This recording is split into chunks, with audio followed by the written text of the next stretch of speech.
Tako da najprej hvala vsem, da ste prišli in hvala tudi za vaše konstruktivne pripombe, vprašanja, ki so zelo dobrodošla. Ja, naj najprej predstavim, moje ime je Katja Dami in naj najprej predstavim naše ugledne goste, se pravi prvo na moji desni je gospa Luzviz van der Laan. Luzviz, very welcome. Hvala.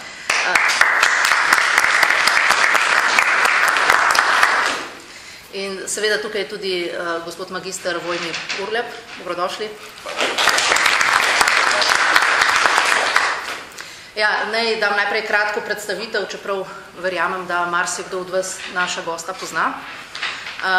Za gospod Luzviz van der Laan bi rekla, da je globalna Nizozemka, da ima magisterij iz prava, je tudi živela in diplomirala v ZDA na Univerzi John Hopkins, ima več kot 15 let izkušenj v nizozemski in tudi evropski politiki.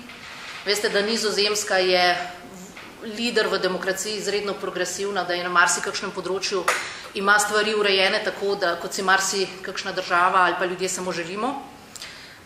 Bila je tako nizozemska poslanka kot evropska poslanka, podpredsednica politične skupine ALDE. Drugače je odločna borka za svobodo, brez dlake na jeziku, bori se za pošten dostop do interneta, za človekove pravice, za pravice manjšin, za pravice vseh zapostavljenih. Živela je tudi dobre 4 leta v Sloveniji in o tem se midve poznava, tako da sva tudi prijateljice, zato mi dovolite, da jo tikam. Zdaj ponovno živi in dela na Nizozemskem, v Hagu, je članica uprav, med drugim, ker ima ogromno zadolžitev, organizacije ICANN in pa članica uprave Rabobank. So this was short introduction and ja, še to, da vprašam, kako ste z angleščino, a je potreben prevod ali mislite, da bi prevajali rajši? Okay. Zdaj mi boste oprostili, jaz bom tako po domače prevajala, če se strinjate. Ja. No, mislim, da gospoda magistra Urlepa ni potrebno posebej predstavljati, da ga verjamem vsi poznamo, da ima ugledno mednarodno kariero, je prepoznaven uspešen gospodarstvenik. Najbolj ga poznamo, da je 8 let zelo uspešno vodil LEK in predtem zelo uspešno kemofarmacijo in dosegal izredne rezultate. So this was short introduction. I would say let's start with the first topic. So your business experience in Slovenia and worldwide. Luzviz, please, what can you say? So, first of all, hvala lepa for inviting me. Zelo malo razumem slovensko, je zelo težko. So I'm going to do it in English. Thank you. I know everybody in Slovenia speaks beautiful English, so but I will try to speak slowly because I know I have a very American accent. So I grew up in America, but I'm Dutch and I studied in Holland. And so when I came to Slovenia, I thought, oh, this will be very interesting because it's the first time that I'm living in a country very different from what I'm used to. Just shortly. Yeah. Shall I translate just shortly? Is it necessary to translate? Yeah, I think some people like it. Yeah. Ja, mogoče sam povzetek, no, na kratko, just a short resume. Se pravi, ko je prvič prišla, se pravi, Nizozemka je po rodu, je pa živela v Ameriki in študirala in tudi vse povsod, in ko je prvič prišla v Slovenijo, je rekla, to bo pa zanimivo, ker pa bom prvič živela v deželi, ki je pa precej drugačna od tega, kar poznam. I find Slovenia very beautiful, very well organized, wonderful people. And one of the things that I noticed is that Slovenians still like to complain a lot. And I thought, what is there to complain about? Because your country is almost perfect. Ja, torej, tako je prišla in rekla, pa to je krasna, lepa dežela, lepo organizirano, fajn ljudje. Edino ne vem, zakaj se skozi pritožujejo, tukaj tako lepo zgleda življenje, kaj se imajo za pritoževati? So this was my kind of exploration while I lived here for almost 5 years, and of course now coming back to visit to see my friends, is why exactly do Slovenians think their country is not working? And this is my great mystery. Ja, torej še vedno je zanjo skrivnost ali pa čudež, zakaj mi Slovenci mislimo, da tle stvari ne funkcionirajo. I think if you spend 20 minutes outside of Slovenia, you'll remember how beautiful and wonderful this country is. And so maybe people should just travel more to appreciate it more. No, če greste ven, ali pa sigurno marsikdo od vas je živel, delal zunaj, ali pa imate žlahto, ki je zunaj, ko greš enkrat ven, drugače kot turistično, ko greš živeti in delati, vidiš, da je v bistvu Slovenija zelo lepa. So a couple of things I noticed when I started to business here. The first was that they wanted me to start paying social contributions before I made any profit. I thought that was quite interesting. To se pravi, prva stvar, ki jo je zelo presenetila, ki je bila tle, mislim, da je odprla SP in takoj seveda je bilo treba plačevati prispevke. In to jo je zelo presenetilo, ker prvič, glede na to, da ni državljan, zakaj bi sploh plačevala prispevke in da plačuje davke prispevke še preden je kaj zaslužila. To jo je šokiralo. Yeah. So the way it works in Holland, when I start my company, is that because I'm starting a new business, the first €2,000 profit, not costs, but profit, I don't pay taxes, I get a special starters bonus, 1,000. I get a special We Want Women Entrepreneurs bonus. So the first €4,000 profit that I make, I'm not paying a cent of taxes because they want to encourage people to register their companies. Of course, I pay VAT, but not income tax. And that means that I'm doing everything legally and they can get my VAT from the minute I start. Whereas here, very often it would happen that people still say, I can give you a discount, but only if you don't want a receipt. And that surprised me a lot in a European country. So was it the first 2,000 or 4,000? So you get different things together, but it adds up to 4,000. Okay.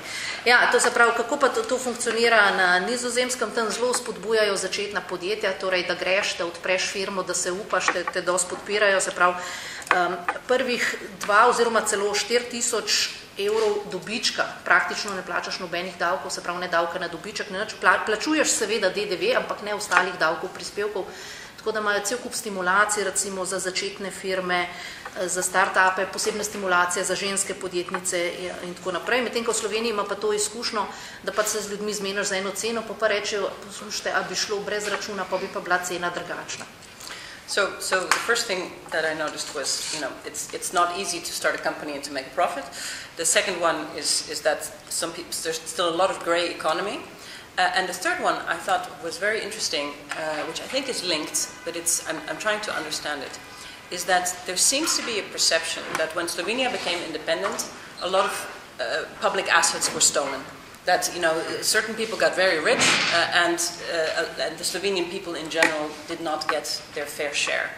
But nobody, including every new political party that has ever started, has ever done a real inquiry into this. And I think that if this is how people feel and this is a blockage to either doing business or to feeling politically that you trust politicians, why not set up an investigation, bring in international investigators if you have to, and try to solve that, because I think if people feel that their leaders are stealing from them, then why should they be honest in their own business transactions? So my feeling is this might have an impact on the future.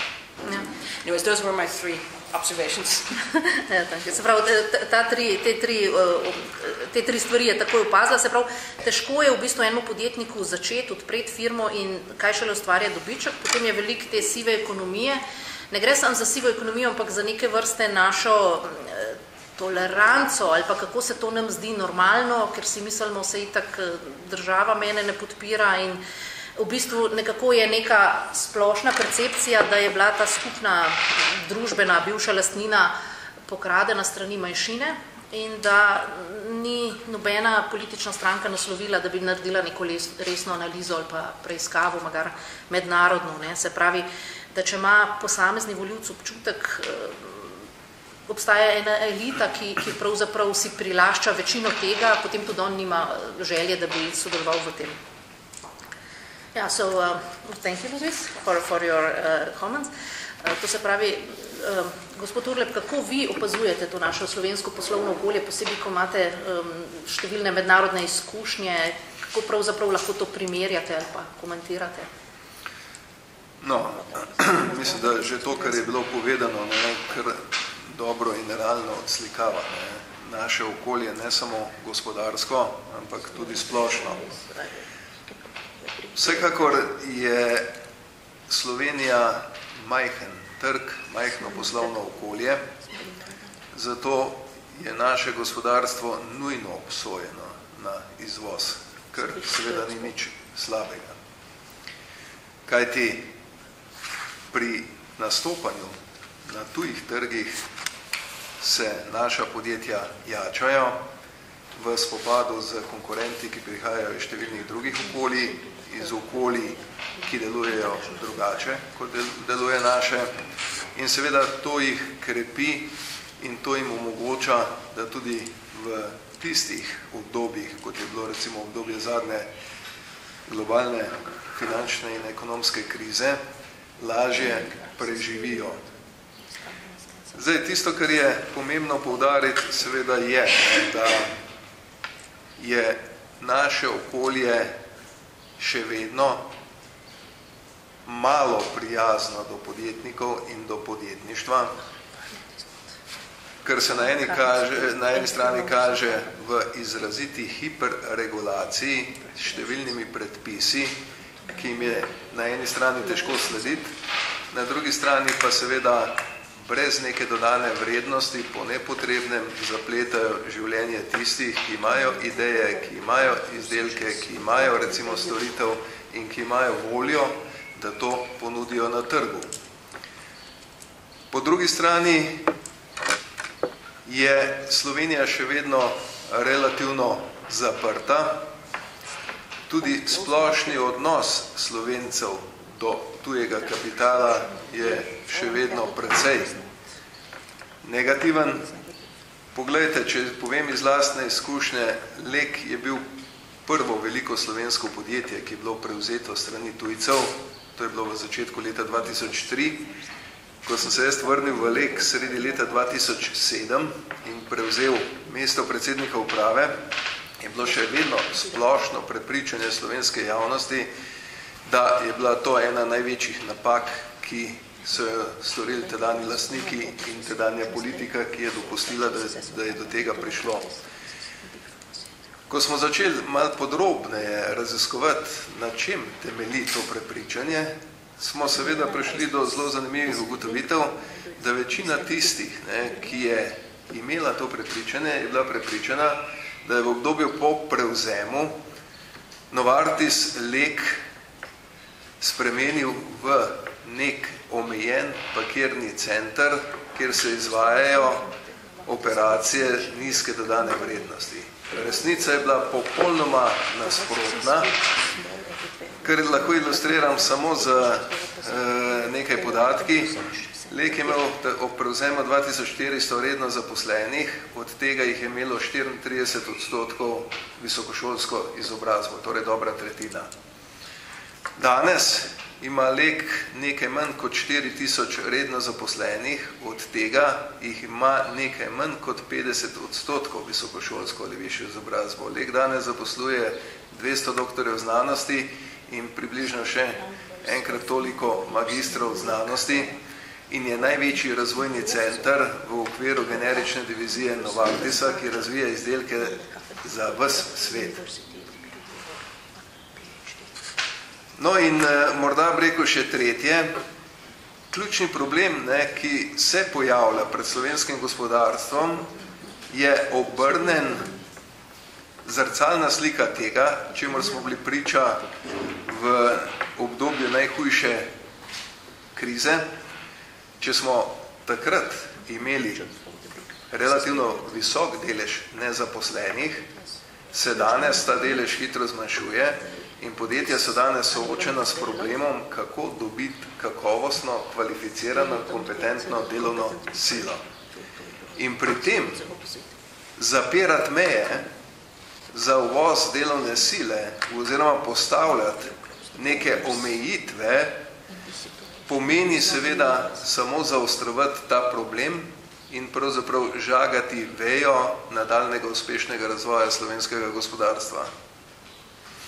Ja, torej, hvala lepa. Torej, omenili ste ta problem, ne da je brezposelnost, ampak da se gre za strukturno brezposelnost. Se pravi, kako mislite, da bi se lahko naslavljala ta strukturna brezposelnost? Kje so rešitve ali pa kje bi zaposlovali nezaposljivost tistih delov prebivalstva, ki pravzaprav je trajno nezaposljiv, oziroma lahko navedete primere dobre prakse? Ja, zelo zanimivo vprašanje. Poglejte, da bomo vsi razumeli, po definiciji je strukturna brezposelnost rezultat neskladja med ponudbo na trgu dela in povpraševanjem na trgu dela. Vzroki, zakaj do nje pride, so lahko zelo različni. To je lahko tehnološki preboj, se pravi neke nove tehnologije. Lahko je to posledica neke krize, ki posebej prizadene določene panoge, kot je bilo recimo pri nas primer recimo za gradbeništvom, ki je v nekem obdobju skoraj da popolnoma zamrlo in posledično ste imeli takoj na trgu presežek projektantov, arhitektov in podobnih profilov, ki niso mogli najti službe. In seveda tretjič, kar je za nas še posebej zanimivo, je to lahko posledica neskladja med strategijo razvoja izobraževalnega sistema in tistega, kar dejansko potrebuje gospodarstvo. Tukaj so seveda lahko tudi neki, recimo v narekovajih, modni trendi. Poglejte, mi smo v določenem obdobju popolnoma erodirali ugled srednjih tehničnih in strokovnih šol.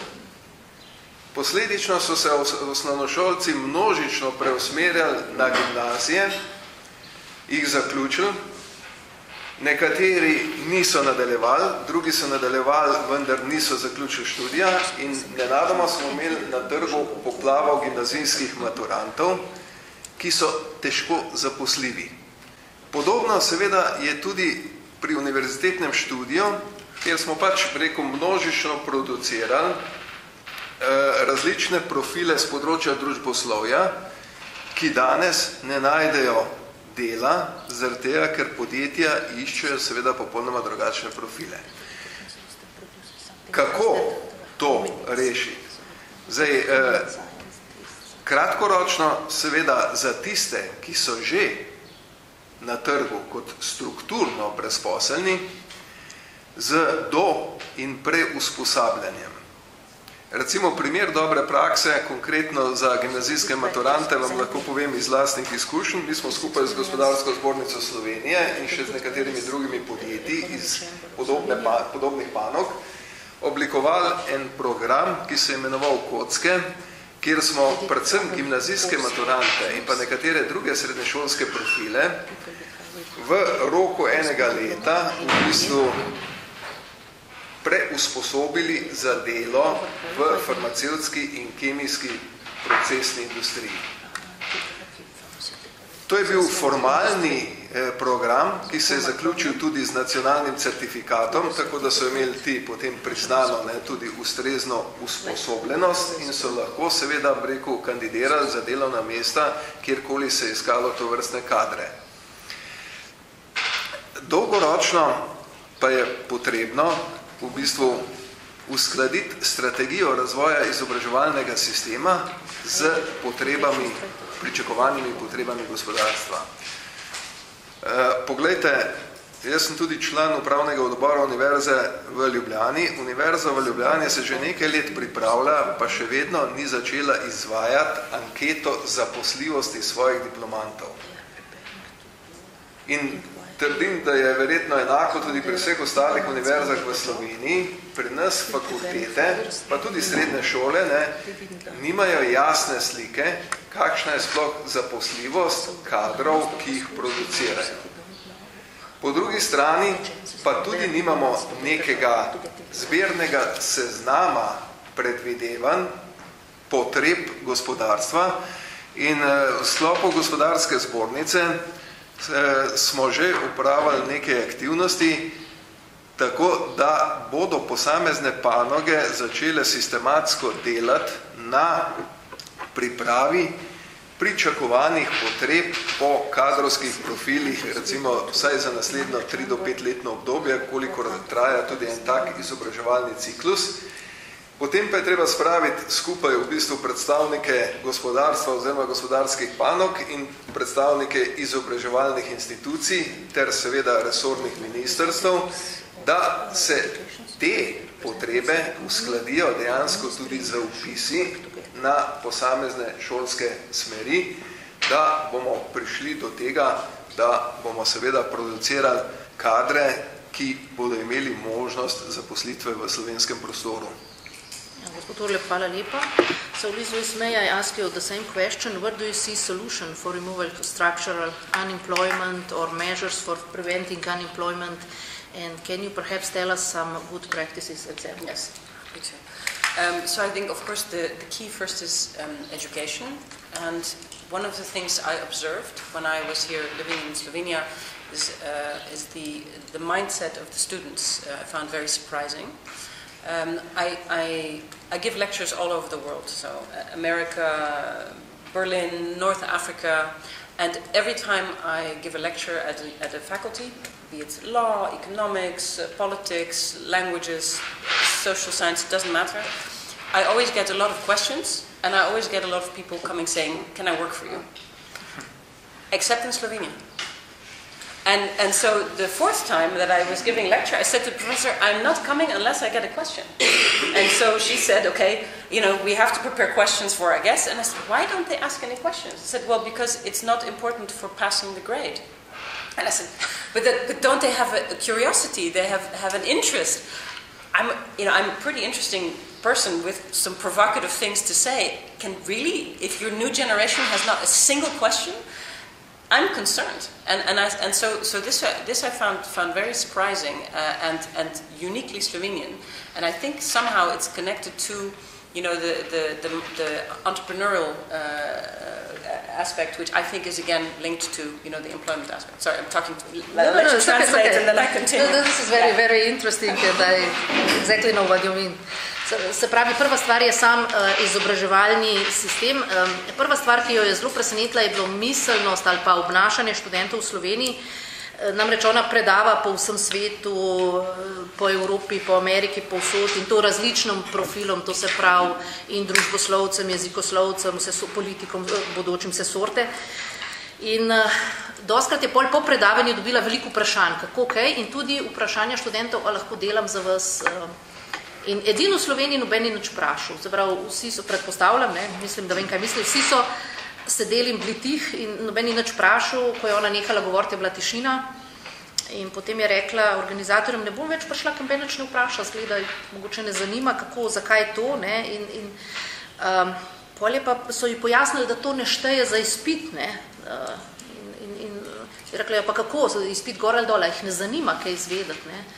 To se pravi, to ste verjetno že slišali tudi od drugih, ki so mogoče profesori, ki so učili mednarodno, pa učili pri nas, da pri nas so pač študenti so navajeni sedeti, poslušati in faktično pač se naučiti stvari, ki so pač v točno tisti knjigi.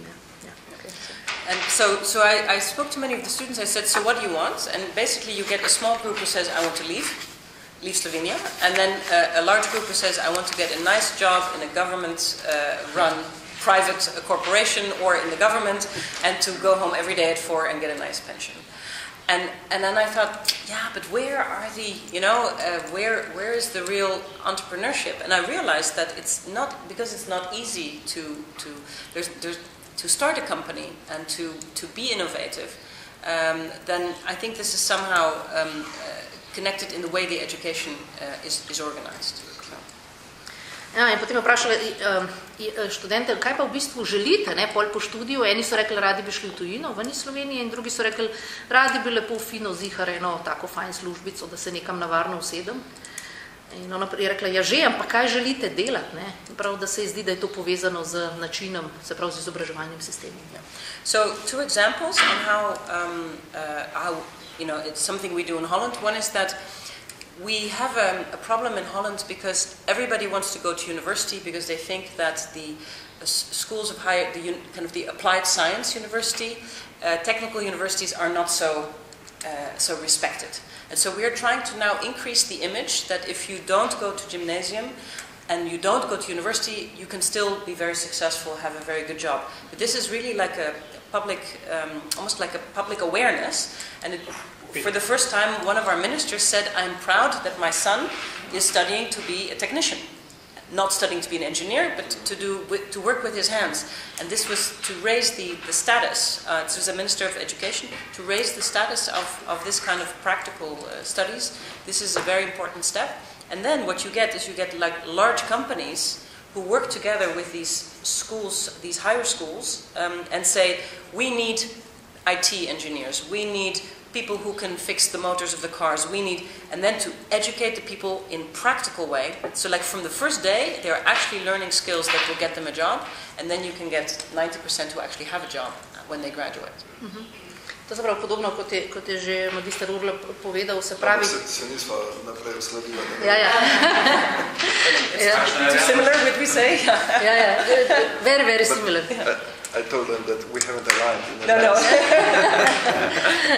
Ja, torej, tudi na Nizozemskem so imeli situacijo, da vsi hočejo iti na gimnazijo in pol nekaj fajnega študirati, posebej še kakšne take družboslovne stvari.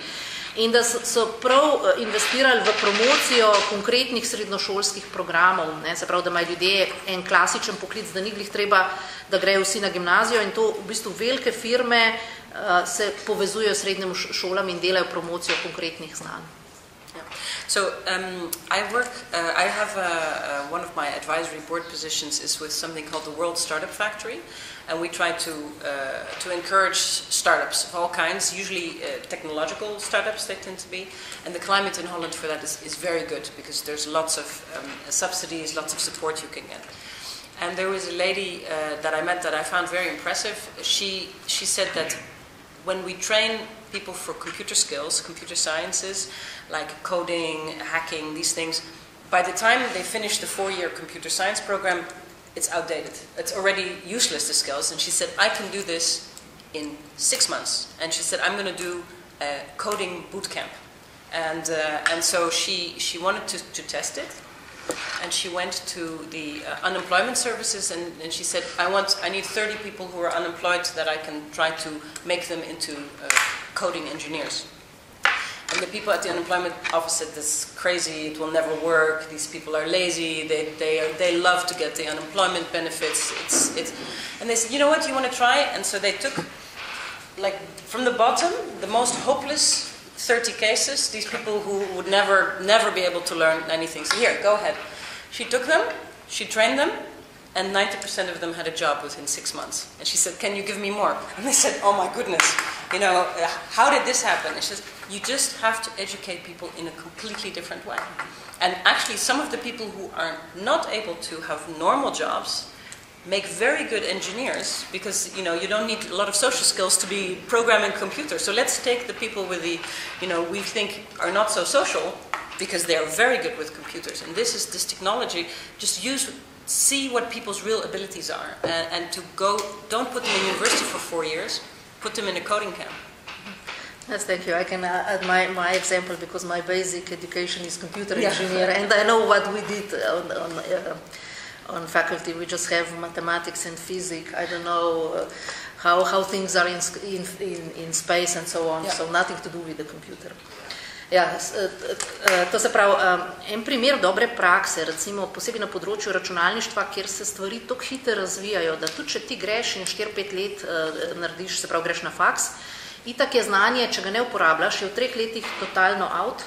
Zdaj, ni sicer to rekla, lahko vam povem moj primer. Jaz sem po osnovni izobrazbi inženir računalništva in mi smo samo imeli 20 vrst matematike in 10 vrst fizike, torej ne računalnik, pač ker to se je smatralo, to moraš znati. Se pravi, čisto teoretično znanje in itak, če to ne uporabljaš, gre totalno mim. To se pravi, en primer odlične prakse iz Nizozemske, gospa je potrebovala programerje, ki znajo kodirati, enostavno jih na trgu ni, tudi v Sloveniji imamo podoben problem, da privatne firme in progresivni projekti jemljajo iz klasičnih služb in jim ponudijo 2-krat, 3-krat tolikšne plače in to so zelo lepe številke, enostavno jih ne dobiš. Namreč ona je šla potem na Nizozemskem na zavod za zaposlovanje in rekla, dajte mi 30 brezposelnih, drugače je treba šolati, jaz bom naredila coding bootcamp, se pravi eno tako intenzivno, konkretno šolanje za programiranje. In oni so rekli, veste kaj, te ljudje, ki jih mi imamo, niso tak profil, so nezaposljivi, ne bi rekli, da so brezupni, ampak dvomimo, da bi se oni hoteli kaj novega naučiti. In kljub temu rekla, dajte mi jih in so ji dali 30 nekako po profilu najmanj verjetno zainteresiranih in je bil 90% uspeh. Se pravi, so se ne samo naučili programirati, ker je bil čisto konkretno praktično šolanje, se pravi drug način izobraževanja. Okay. Če lahko, sem še nekaj dodam. Poglejte, prej sem omenil 3 nekak ključne razloge, kot prvega tehnološki razvoj. In tehnološki razvoj bo v prihodnje glavni vir strukturne brezposelnosti, če ne bomo na to ustrezno pripravljeni. Digitalizacija, robotizacija, avtomatizacija bodo odnesle ogromno delovnih mest. In ti ljudje bodo težko našli zaposlitev na podobnih ali enakih delovnih mestih, za katera so bili usposabljani, zato bodo morali obvezno skozi oziroma to usposabljanje. Tako kot pravi večina tistih, ki se ukvarja s področjem teh prihajajočih tehnologij, navaditi se bomo morali, da bo človek tekom svoje aktivne delovne kariere zamenjal mnogo, ne samo delovne mesta, ampak poklicov.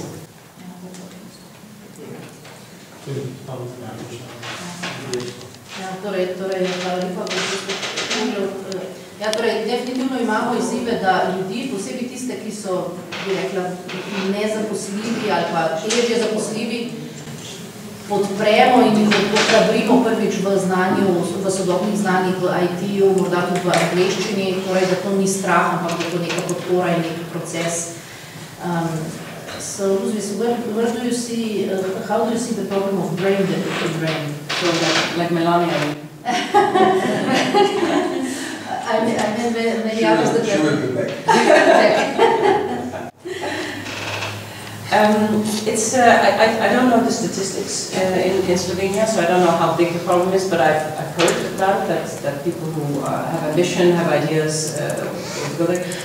I was very surprised to hear that some people who have been successful outside of Slovenia are not really welcome to come back. I mean, they're allowed to come retire and everything, but they cannot come back to teach at the university because they gave up their position or things like that. I think that's a shame because I come from a very small country. You come from an even smaller country.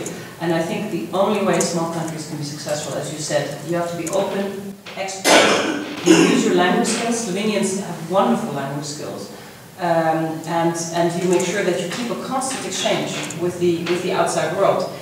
I have no fear that Slovenians who are successful will always come back because, first of all, they love their country, they all want to retire here, they all have their friends here and they have their parents here. So use that exchange to the benefit. And once you know how to make something successful outside, then it can be here as well. And I think the brain drain can be empowering if it kind of drains back in or if it becomes a brain exchange more than anything else.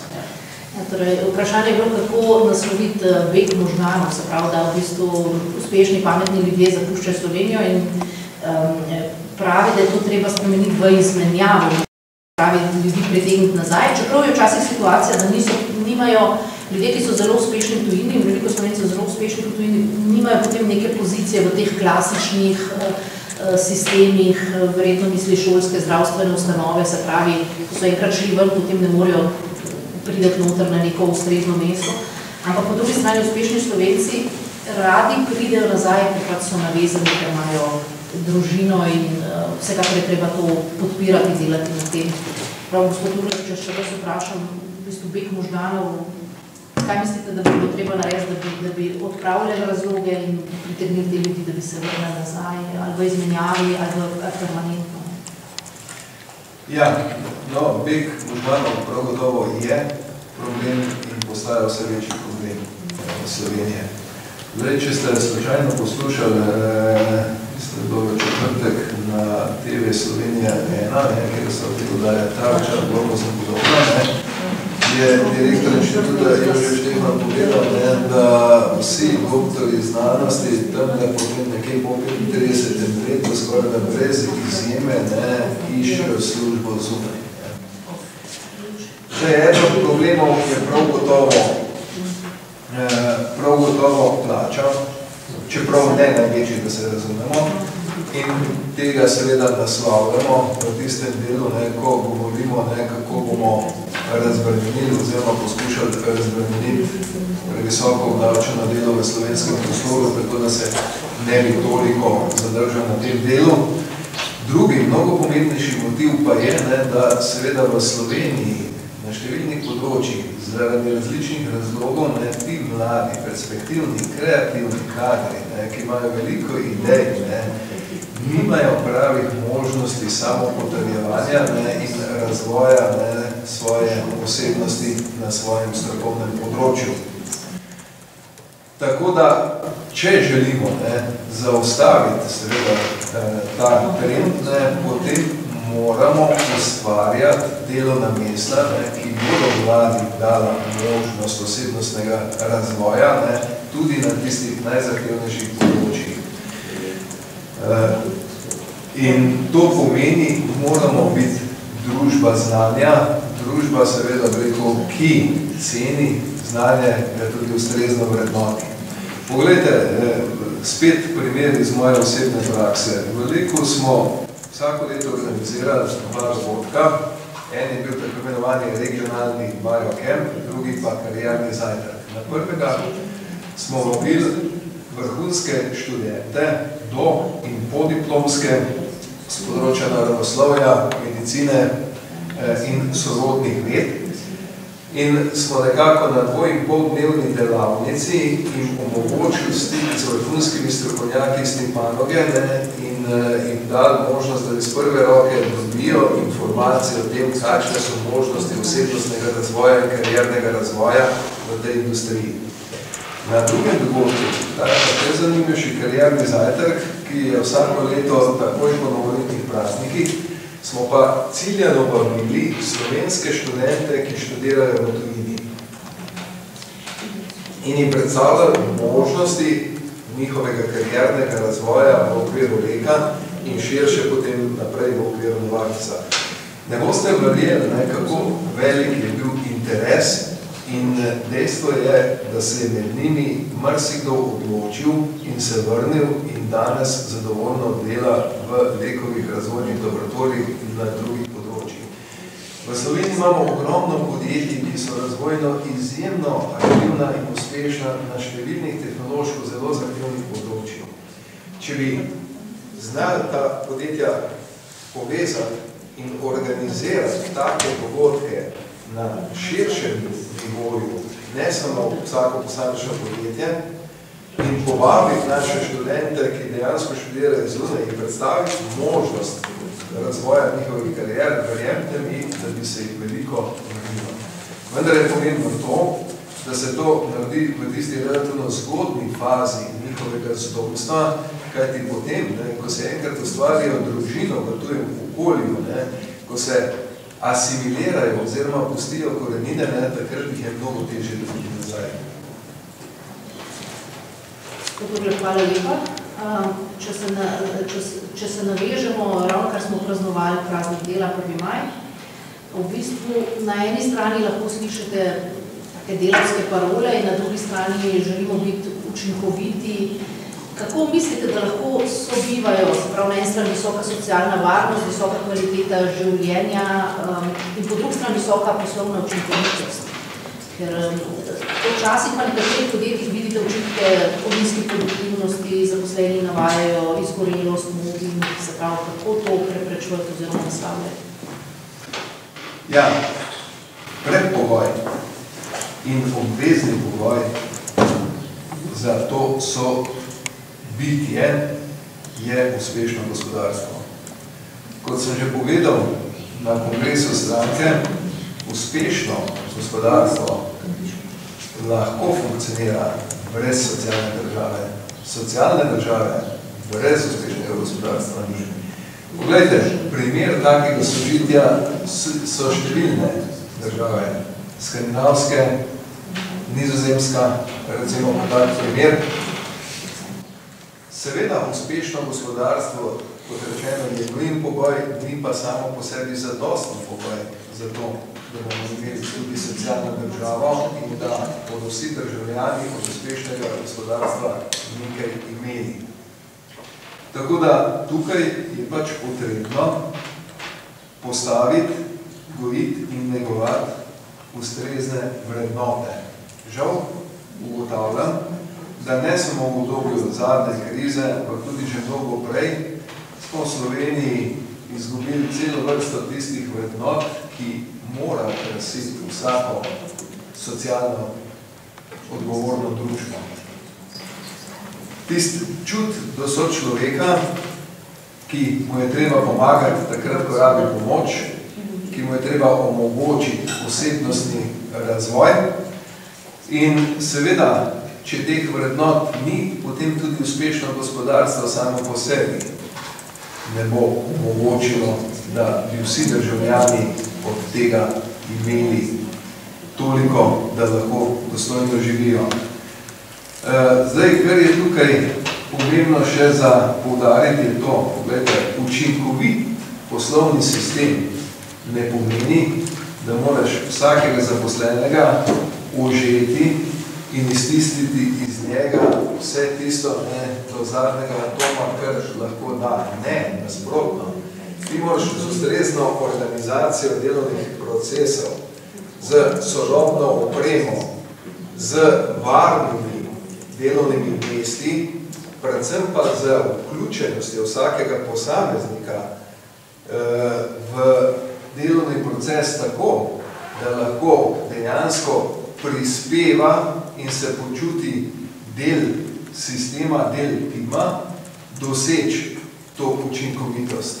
Ne pa, da seveda pripelješ ljudi na rob izgorelosti ali čez, kajti potem na srednji rok in na dolgi rok rezultata ne bo, oziroma boš pač moral iskati vedno nove in nove delavce za nadomeščanje tistih, ki ne zmorejo. Hvala lepa. I agree with you. I think that high social standards are absolutely essential for at least the kind of society that I would like to have. I would like my children to be able to go to an excellent school. I would like old people to be taken care of. I'd like hospitals to be providing very good care. I'd like the streets to be safe and to be clean. So all of these, and for people to have who can't care for themselves are cared for by the state.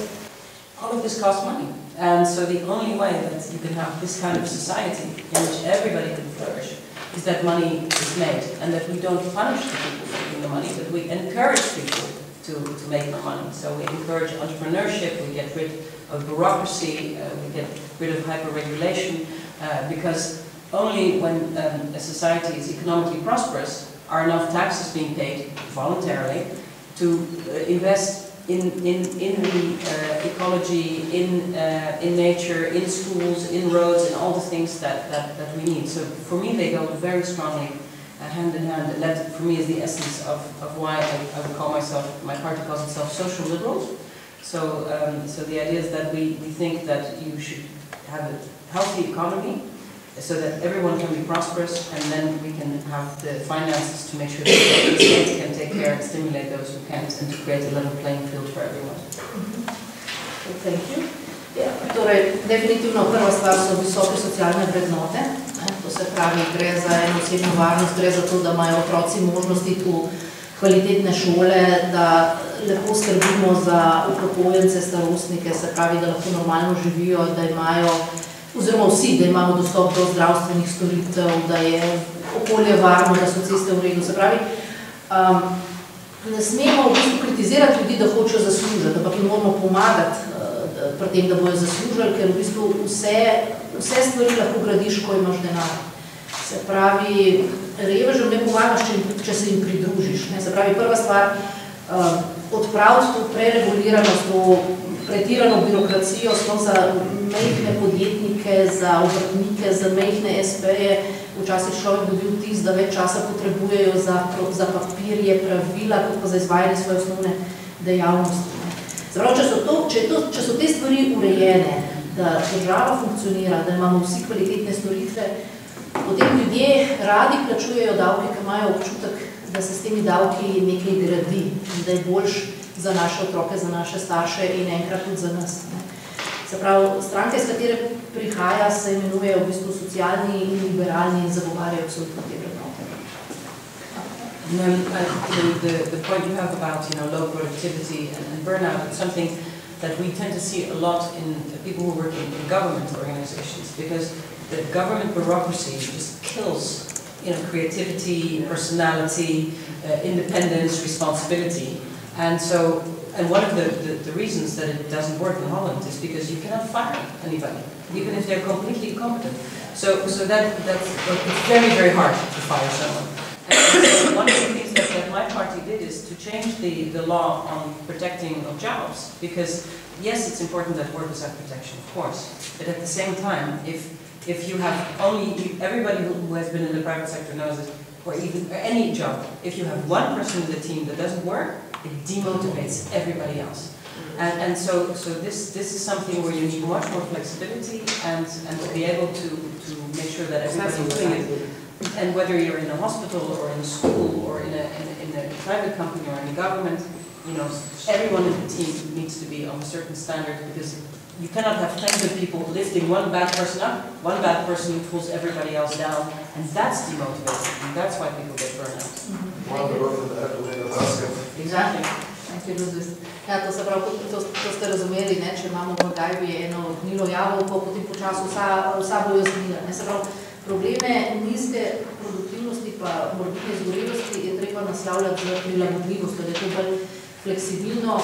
Recimo pravi, da ima na Nizozemskem problem s tem, ker je preveč birokracije in v določenih vladnih službah ta birokracija in te počasni togi postopki ubijajo osebnost. Nam je že lažje, ne? Ja, nam je lažje, ne, se prepoznamo, verjamem. Ubijajo kreativnost, neodvisnost in v bistvu, da ne moreš, če čist nekompetenten ali nezainteresiran, ga ne moreš odpustiti, ne, in seveda en tak lažje potegne 10 dobrih dol, kot pa oni njega dol. Se pravi, že je treba zaščititi delovna mesta, ampak tudi biti prilagodljiv. So, let's discuss one more topic. So, this is how would you say, how to address lack of interest, even apathy and resignation voters in Slovenia, especially young voters? Yeah, so this is interesting because I think this is everywhere. People all over Europe and in America, they say nothing will ever change. Why should I vote? Why should I enter politics? Why should I take a very low salary to go have my reputation lost and never be able to have a career after this? So that's why I'm saying anybody who wants to get involved in politics, it's very good, because it takes a lot of courage and a lot of stamina, a strong sense of idealism and responsibility. So your question is how do you address this? I was surprised because I think that many Slovenians I speak to, they say that politics is almost like a disease. So once you enter, you are contaminated and you become like leprosy or something, that you become like them and nothing can change. And I think this is really a scary concept, because you need to believe that things can change and that you will do things differently. But so I've been observing the Slovenian parliament, and my impression, and it's never nice to be critical about the country in which you are guest, so I'm sorry to be critical, but they don't ask many critical questions. They don't even ask questions of their own political party. I don't see them, this is a scandal, something must be done, someone must be fired. It seems very passive. Very, oh well, it's okay, and oh, we have to vote, okay, we vote. But where is the passion? Where is the drive? I mean, everybody's complaining. Well, then there must be so many problems to address. And while I was in Slovenia, I was a member of the Slovenian International Ladies Association, which is like the wives of the ambassadors, and they sit around and they drink coffee. But they also raise money, which they give to Slovenian projects. We raised money for the hospice in Slovenia. We raised money for the different drug centers, for the Center for Non-Violence, for certain schools who were asking because they couldn't even repair the toilets, or they couldn't. And I thought, if I were a politician and I have to ask the wives of the ambassadors to bake cookies to fix my schools, I would make a scandal in the parliament. I would bring down the Minister of Education. This is just not acceptable. But people are like, yeah, this is the way it goes. So I'm like, where is the anger? Where is the passion? I think if people see that, politicians are really ready to make a change, I think that could motivate them. So, thank you. To se pravi, vprašanje je bilo, kako naslavljati nezainteresiranost oziroma celo apatičnost in resigniranost volivcev v Sloveniji, posebej mladih volivcev. Če v nedeljo lep sončen dan grejo pa raje nekam na izlet. To je takoj opazila, ko je prišla v Slovenijo, da v bistvu ljudje imajo en vtis, tako pač nakava, da itak nima smisla iti na volitve, da se itak nič ne bo spremenilo in da ko greš enkrat v politiko, da je to kot neke vrste bolezen, da potem si, če greš not, pa si njihov, si kontaminiran, okužen. In zato prav, da je zelo dobro, da smo se odločili aktivirati in pravi, da potrebuješ veliko poguma, idealizma, energije in absolutno je to zelo spodbudno. Tudi ko ukazuje slovenski parlament, se zdi, da ne sprašujejo dovolj kritičnih vprašanj, da ni te konstruktivne debate, da v bistvu manjka te energije, te strasti, recimo, da pač glasujejo, da vse tako bolj pasivno deluje. Bila je članica SILA, to je slovenska mednarodna ženska organizacija, kjer so pretežno žene, veleposlanikov ali pa gospodarstvenikov, ki pridejo sem iz tujine in tako naprej. In recimo med drugim je SILA tudi, veste, da organizira dobrodelni bazar, vsako leto veliko dobrodelnih stvari. In med drugim je tudi organizirala te dobrodelne akcije, da so podpirali hospic ali pa pomoč narkomanom, pomoč organizacijam, ki pomagajo proti nasilju. In recimo en primer, da so zbirali za šole, zato da bojo tam popravili kopalnice. In je rekla, če bi ona bila v slovenski politiki, da bi naredila iz tega škandal, zakaj žene ambasadorjev pečejo tortice in prodajajo izdelke in pač kot na nekem dobrodelnem bazarju, zato da se potem s tem denarjem popravijo kopalnice v šoli, prav da je to popolnoma čist nesprejemljivo, da tukaj je podeživela odziv, pa ok, pa tako je pač pri nas. Sedaj, če lahko vas vprašam isto vprašanje, kako to nezainteresiranost in resigniranost naslavljajo? No, mislim, da je to že veliko povedane, da je to z veseljem in nekako samo zravnani. Pa smo spet pri vrednotami. Večina tega izhaja iz določene stopne rezignacije in apatičnosti volilnega telesa, še zlasti izraziti pri mladih. Točno zaradi tega, ker v bistvu vlade se menjajo, spremeni se pa nič. In dokler bomo pri političnem delovanju ostajali nekako na tem verbalnem področju in ne bo besedam sledila tudi akcija, toliko časa je težko razmišljati, da bomo mlade pritegnili k aktivnejšemu sodelovanju, bodi si pri uveljavljanju njihove pasivne volilne pravice ali pa njihove aktivne volilne pravice.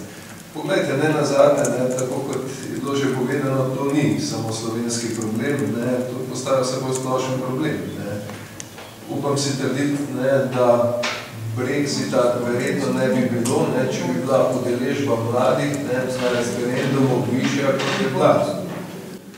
Vprašanje je, ali bi Donald Trump bil danes predsednik Združenih držav Amerike, če bi se mladi bolj množično odzvali na volitvah, pa še kje, se lahko vprašamo. Je pa res, da v Sloveniji je to, ker smo pač majhna skupnost in ker velja tisto pravilo 2 Slovenca, 3 politične stranke, bi bila ta osvežitev, da bi se mladi bolj aktivno vključevali v politično delovanje, še kako dobrodošla. Ampak to lahko spremenimo samo z dejanji, samo z dejanji, z besedami ne bo šlo. Gospod Urek, hvala lepa. Se pravi, kakšna bi bila vaša vizija za Slovenijo? No, mislim, da je bilo danes že toliko povedanega, da lahko iz tega relativno enostavno izluščimo to vizijo.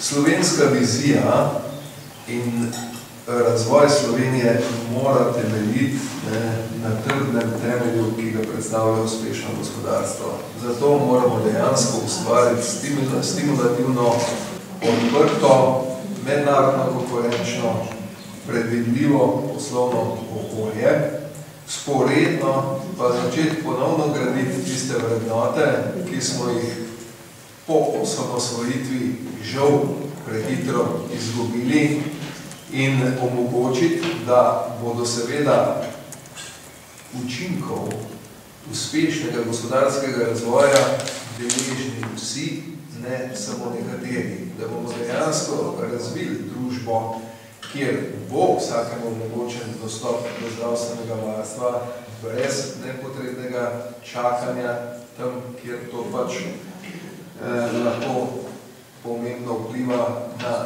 njegov ali njen zdravstveni status, dostop do vseh drugih storitev, ki jih mora vsaka družba ponujati svojim državljanom, in če nam bo pač to uspelo, potem bomo lahko zadovoljni, da vedeti moramo, da vrednote bistveno hitreje izgubimo, kot jih ponovno izgradimo, to je tako kot z ugledom in z zaupanjem.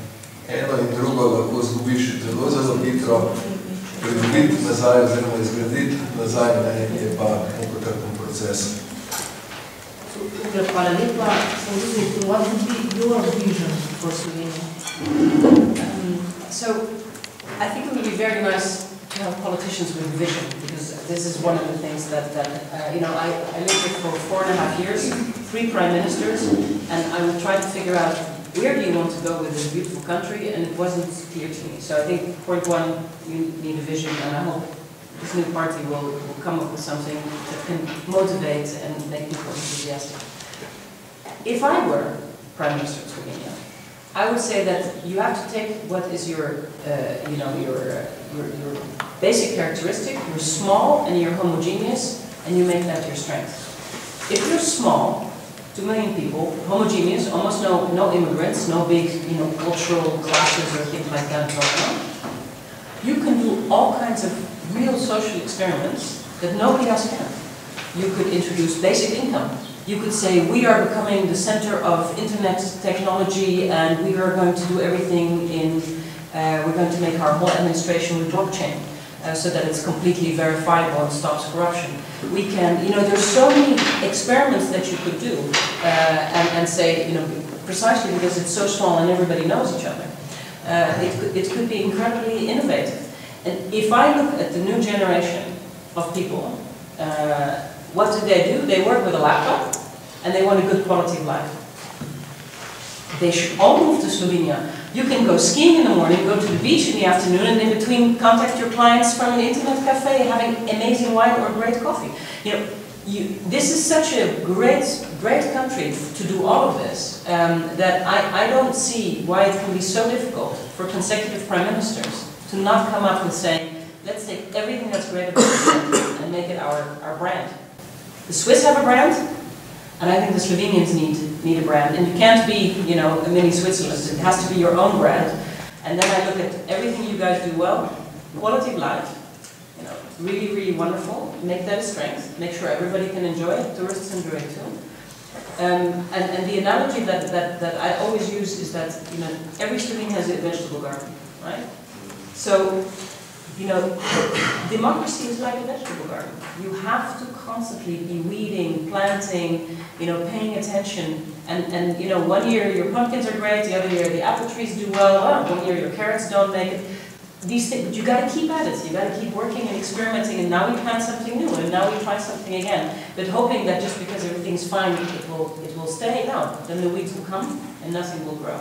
And every Slovenian is a gardener, so everybody knows this. So I think that's where have a real vision and use the fact that you're small and that basically it's a very cohesive society. Thank you, Lucy. Preden zaključimo, jaz sem dobila še en krasen primer, ki mislim, da zelo dobro odraža, kako je v bistvu razlika v tem.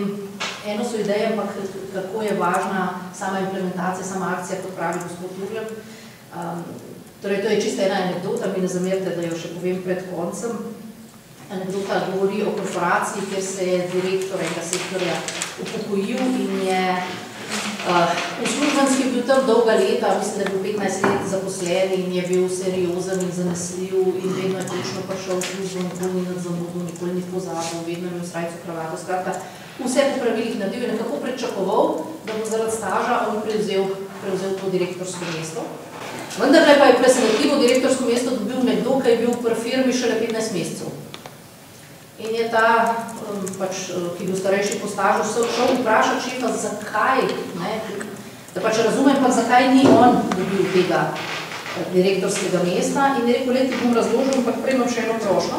Prošnja je pa taka, moja žena ima jutri zabavo doma in potrebuje pomaranče. A bi bil toliko parjazen, tukaj imaš denar in šel kupiti pomaranče, pa prid nazaj, pa se bo pa zmedla. In res, čez cesto je bila sadja zelenjava, je kupil 2 mrežice, prinesel in čakal. Potem je pa ta isti šef poklical še mlajšega kolega po stažu, ki pa je dobil direktorsko mesto. In za isto prošnjo je rekel, tle imaš denar, a bi kupil pomaranče za ženo, on je tudi šel. Ampak se ni vrnil po 5 minutah, kot prej, kolega, ampak da ni bilo pol ure. In sta ga čakala in potem je čez pol ure nazaj prišel in to brez pomaranč. In je rekel, kaj se je zgodilo, kje so pomaranče? Je rekel, veste kaj, gospod šef, vi ste me poslali po pomaranče za ženo, ampak jaz ne vem, kaj bo ona delala s temi pomarančami. Pa sem jaz njo poklical, kaj bo delala. Rekla, zabavoma pa bo stisnila sveži džus. Ja, koliko ljudi pa pride na zabavo? Ja, 25 je povabljenih, 22 jih pričakujemo. Aha, koliko pa je treba pomaranč? Aha, no pa sem potem vzel 4 mrežice, pa ker sem vzel 4 mrežice, sem dobil 5 mrežico za stol, torej vrečko. In potem sem mislil, ker pa vem, da vi hodite s kolesom v službo, da pa ne boste zvečer na balancu od kolesa dali 5 mrežic pomaranč. Jaz imam pa avto in sem to takoj zapeljal v vaši ženi, da bo to takoj vse urejeno. In sva tudi že priključila mikser in sva vse pripravila za jutr. Pol je šef vprašal prvega, a zdaj razumete, zakaj je to tako.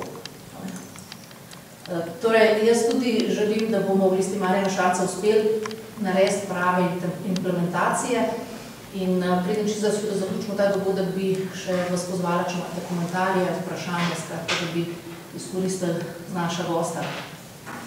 Ja, prosim. Moram reči, čudovita ta programiza pri nas, ko predstavljena in tudi gosta, ki podajata ta vprašanja. Glede, sami z gospodarstva. Poleg tega, da sem finančnik, sem v življenju izdelal najmanj dobrih sploh poslovnih načrtov, sem malo srednja velika posebja. Naredil sem tudi dobrih sploh, se rekel, se 20 poslovnih načrtov za te samozaposlitve. Ljudi, ki so šli na to odbor. In imam tudi sam veliko izkušenj z tega področja, kar je danes stale pogovor o teku. In veliko se na te zadeve opozarjal. Sodeloval sem tudi pri statusnem preoblikovanju in prvih v Sloveniji. Prenosi lastništva, ko vemo, kakšni problemi so bili pri nas, dolgo ni bilo tako, so odloženo. Kup takih zadev bi lahko zdaj našteval, o tem govorim, ampak ne gre za to. Želel bi nekaj vprašati.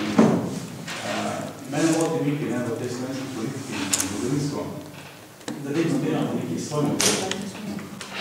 Svoj model, ki je pisan, jaz se bojim na kožo v nekih stranskih, nekih posameznih skupinam in bomo rekel, ti modeli potem rušijo, ne zna nekdo na vrhu postaviti na tak stabilni celotni sistem, ki bi ga nagrajevali, gradili in da bi zadeva šla naprej. Te napake, ki sem jih prej govoril, so tam bila posledica vseh teh zadev. Zdaj, v tem času, teh nekaj mesecih, ki sodelujem, sem že večkrat prišli na to področje, oziroma to temo. Zakaj mi ne znamo dobre sisteme, ki jih vidimo čez plot v teh dobrih primerljivih naših državah, da znam takšne sisteme prenesti v naš sistem, kjer bi sigurno dosti manj boleli, kot pa bi rekel, to delo, ki ga zdaj izvajamo, za temi napakami, ki si rušimo, zgradimo, rušimo in se potem kregamo nazaj. To je takšno vprašanje, gospe,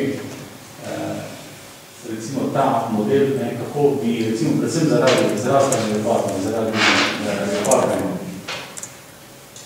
to se pravi, naše pokojninske, ta dva modela se mi zdi, da se ga otepamo, da ga ni še ne zna dobro postaviti. Naštudiramo teh sistem, ki se nam zdi vsem, da je razumih dober in ga bom rekel sistemsko v nekim daljšem obdobju prenesemo v naše življenje. Ja, zelo zanimivo zapažanje, da se v celoti strinjam z njim, ker sem se mnogokrat srečal s tem. To je tako imenovani not invented here sindrom. Tisto, do česar se nismo dokopali mi, ni vredno nič, ali pa je vredno bistveno manj kot to, do česar se mi sami dokopimo. Poglejte, že stari rek pravi, učiti se na lastnih napakah je zelo učinkovita šola, vendar tudi najdražja. In tukaj mi vedno znova pademo, zakaj? Verjetno zaradi določenih egotripov, ker nismo pripravljeni priznati, da imajo tudi drugi dobre ideje, da so lahko boljše, kot so naše, in da lahko tudi mi od teh idej potegnemo koristi, če smo jih pripravljeni ustrezno sprejeti. Vam lahko spet povem iz lastne prakse, ko sem se vrnil v Lek, je bila prva diagnoza ravno ta, da imamo ta problem, da smo prepričani, da smo najboljši del Novartisa, ker smo sicer res tudi bili in smo kasneje tudi dokazali, vendar pa strategija, ki je bila obrana, ni bila prava, ker je bila to strategija zapiranja vase, zavračanja vsega, kar je prihajalo recimo iz drugih delov Novartisa in pa s headquartera, tista obrambna gard pozicija, kjer smo pač varovali svoje, namesto da bi poskušali tisto dobro, kar znamo prodati drugim in od drugih pobrati tisto, kar znajo oni bolje in inkorporirati recimo v naše rezultate, v naše uspehe. In ko smo to mentaliteto uspeli prebiti in ljudi prepričati, da je sodelovanje prava pot, ne pa konfrontacija, smo uspeli. Danes je Lek dejansko eden najuspešnejših delov Novartisa. Ampak to je spet del kulture, to je spet del vrednot. Mi moramo pač stopiti korak nazaj, priznati tudi drugim, da imajo znanja, da imajo ideje, da so dobre, da z veseljem z njimi sodelujemo in te ideje uporabljamo tudi pri naših načrtih, potem bomo še mnogo uspešnejši, kot smo zdaj. Je pa to dejansko problem, na katerega naletite čisto povsod. I want to ask that because I think, to me, Slovenia is a country of many contradictions. One of the contradictions is what you described as, well, if it comes from the outside, we don't want it. On the other hand, there's also this incredible, I'd say, lack of self-confidence about the things that are good. So I never know, are you guys too confident or not confident enough? And then when it comes to cooperating with farmers, I think sometimes, and I have friends who have companies in Slovenia, they were not successful until they got a contract internationally. Then the Slovenians said, oh, then you must be good. You know, if you have a contract in Holland and a contract in Austria, then you must be good. But at the same time, when then foreigners come in, they're like, you know, we can't trust them, and you know, we don't want to privatize, and we don't want foreign investment. So there's all these contradictions that I have not been able to understand, but I think, you know, as usual, you can't generalize. I think there's a lot of knowledge, and I know, speaking, for example, for my political party, we've made a lot of mistakes. Don't make the same mistakes, just learn them from us. and then, you know, you can avoid our mistakes and jump a little bit faster. And I think it works the same way. In every part of the world, there are people that you can like, that you can trust, that you can work with, and in every part of the world, there are idiots. So the question is, how do you find them? I guess by experimenting as well. Ja, sem da prevedem, ali ne prevedem. Ja, to se je čisto kratko, pravi, da smo Sloveniji dežela nasproti, po eni strani drugega nočemo, po drugi strani branimo svoje in vidi, da včasih imamo to pomanjkanje samozavesti, samozaupanja, sploh ko pride do tujcev, do sodelovanja s tujci, po eni strani, nekdo je lahko super uspešen, ampak kot pravno noben je preveč v svojem sebi, se pravi, enega spoštujemo šele, ko vzunji uspe, pol ga vsi respektiramo, dokler pa tle uspe, pa to ni nič tako posebnega. Po drugi strani pa nočemo tujcev, ker se bojimo, da nas bojo izkoristili, želi, se pravi, da ne naredimo istih napak, kot so jih oni, da se temo naučiti iz tega naprej. Vse je podrožno je strani, vse je Franc, jaz sem vse življenje samostojni podjetnik, namenjeno podajam samostojni podjetnik, obrtnik. ne podjetnik, ampak obrtnik, delam svojim rokami, če pravim, industrijsko proizvodno. Se vi pa, v bistvu govorili smo o nekih podjetjih, govorili smo o nekih podjetjih. Jaz bi pa probo nazaj, 10 let nazaj, ko je že Evropski parlament sprejel določeno strategijo, prvo pomisli na majhne. Ker pa nažalost se ne v Evropi, ne v Sloveniji, pa tudi mislim tudi v državah, ne dogaja za tem, kot je bilo mišljeno. Ker če izhajamo, da so vse velike danes nacionalke izhajale več ljudi v začetku iz mehne delavnice ali pa izgledamo, bi mogli mi tako kot dela kmet, ker jaz strogo zagovarjam zdravo kmečko pamet. Kmet, da prvo telička ga goji, nekuje, ga hrani, mu daje dobro hrano, mu daje pravo, če veste kaj to, tudi nakuše sinoke, to je druga, tretja košna, da zraste in ko zraste v zdravo močno kravo, dobiva od te krave, ne vem, 40-80 litrov mleka. Če bi zičel most, telička ne bi dobil, ne, če teliček ni bilo. In predlagam, ali pa sprašujem, če smo mi kot Slovenci, če smo mi kot stranka, smo mi kot ljudje, kot posamezniki sposobni preiti neko miselnost, neko omejitev v miselnosti te naše majhnosti, ker mi nismo majhni. Mi smo mogoče po številu majhni, ampak po rezultati smo pa en najboljših narodov na svetu, ker največ dosežemo. In če bomo mi uspeli doseči stabilno, prijazno okolje, do majhnega podjetnika, do majhnega obrtnika, ima naša družba izredno velik potencial. In zato sprašujem in predlagam, da tudi blockchain tehnologije, ki se zdaj pojavljajo, kriptovalute, danes vlada ali pa finančno ministrstvo samo razmišlja, kako bo hitro pomozlo tega telička, ki še skotil se ni. Namesto da bi pustili tudi če bom par posameznikov ali pa izredno meni skupina prišla do velikega denarja. Do tega denarja ne bo prišlo v Sloveniji, ampak bo prišlo na globalnem svetu. In če boš tega človeka pustil, da bo uspel se izraziti, bo tudi družba dobila. Ne pa takoj v kali, v bistvu zaprti vse ideje s močnimi obdavčitvami in obremenitvami, tako birokratskimi kot finančnimi. In zato me zanima, kako tudi v Evropi, v parlamentu sledite ali pa koliko še živa ideja, prvo pomisli na majhnega in sprejme predpise, kako prijazni za majhnega. Ker velike korporacije ni problem, one se znajdejo, ker je dovolj strokovnega kadra, majhni podjetniki ali podjetniki pa nimamo. Znamo pa izredno kvalitetno delati. Hvala.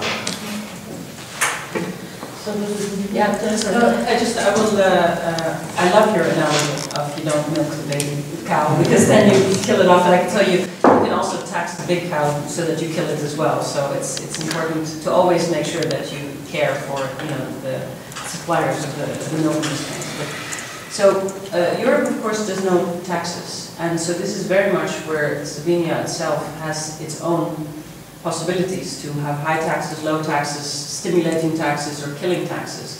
And the European Union has lots of beautiful reports about how to stimulate entrepreneurship, how to encourage small businesses, how to make sure that education fits the jobs and all that. But they're only reports until somebody in the country, in my case in Holland, in your case in Slovenia, takes this and says, we are going to do it. We're going to have a tax regime which encourages businesses. We're going to have education which goes toward. So it's all there, but you have to actually do something with it. And again, this is where I think a good parliament and a good government could make a huge difference in saying, what are the best practices in Europe? What is the reality in Slovenia? And let's see if we can make it work together. Torej, zelo je všeč vaša analogija s teličkom in kravo, čeprav pravi, da tudi odrasle krave lahko preveč mozaš oziroma jih preobremeniš in jih s tem zadušiš. So pa davki v pristojnosti držav. Evropska unija ima sicer veliko čudovitih smernic in dokumentov, kjer so čudovite stvari zapisane, ampak v Sloveniji smo pa na tem, da moramo to udejaniti. Se pravi, treba je te krasne ideje spraviti v prakso. Se pravi, in ena dobra vlada bi znala to, se pravi, iz teh smernic, iz teh krasnih idej, se pravi, spraviti v prakso. Ja, mislim, da ravno 2-3 dni nazaj sem gospodu Goluboviču malček pomagal pri pripravi odgovorov na novinarska vprašanja in eno vprašanje se nanaša na to, ali bo gospodarski program stranke usmerjen do podporo velikim ali malim srednjim velikim podjetjem, odgovor je popolnoma jasen. Mikro, malim in srednjim podjetjem, ker velika podjetja imajo dovolj človeških verov, na drugi strani pa bistveno več možnosti za zagotavljanje finančnih verov in načeloma razen v izjemnih primerih neke podpore in pomoči, razen seveda konkurenčnega, odprtega poslovnega okolja ne potrebujejo. Ampak tisto, kar se moramo mi zavedati tukaj je, da mi smo tu v drugačnem položaju, kot recimo tiste demokracije in tržna gospodarstva, ki imajo bistveno daljšo zgodovino, kot je naša. Kajti mi izhajamo iz nekega drugega sistema, ki je v bistvu negoval velika podjetja. V bivši Jugoslavi so obrtniki obstajali, podjetnikov ni bilo, pa še obrtnikov je bilo relativno malo in samo na določenih področjih. In to prestrukturiranje, ta transformacija še vedno poteka, se ni še zgodila, je od recimo gospodarskega sistema, ki temelji skoraj izključno na velikih podjetjih, proti neki normalni tržni strukturi gospodarstva, kjer je pa hrbtenica sestavljena iz mikro, malih in srednjih podjetij. In temu primerno seveda je treba sporedno ustvarjati okolje, ki bo omogočalo normalen razvoj in delovanje recimo takih podjetij. Jaz verjamem, da smo to v stanju doseči in moramo to doseči, ker tako kot je rekel na enem dogodku predstavnik recimo enega takih podjetij, mi mali smo tisti, ki ob prvi krizi, ko bo ponovno prišla, ne bomo selili delovnih mest iz Slovenije v druga okolja, ampak bomo ostali tukaj in iskali preko svoje priložnosti v tem okolju. Za razliko od velikih podjetij, ki seveda zelo hitro pogledajo, kje bi eventualno bilo primerneje imeti svojo dejavnost, ko se pač v nekem okolju pojavijo take in drugačne krizni dogodki. Hvala lepa. Če se strinjate, bi s tem okroglo mizo zaključili, tako da hvala ponovno našima gostoma, gospod Lucis van der Laan in gospodu Vojmirju Urliku za udeležbo in hvala vsem vam, da ste prišli.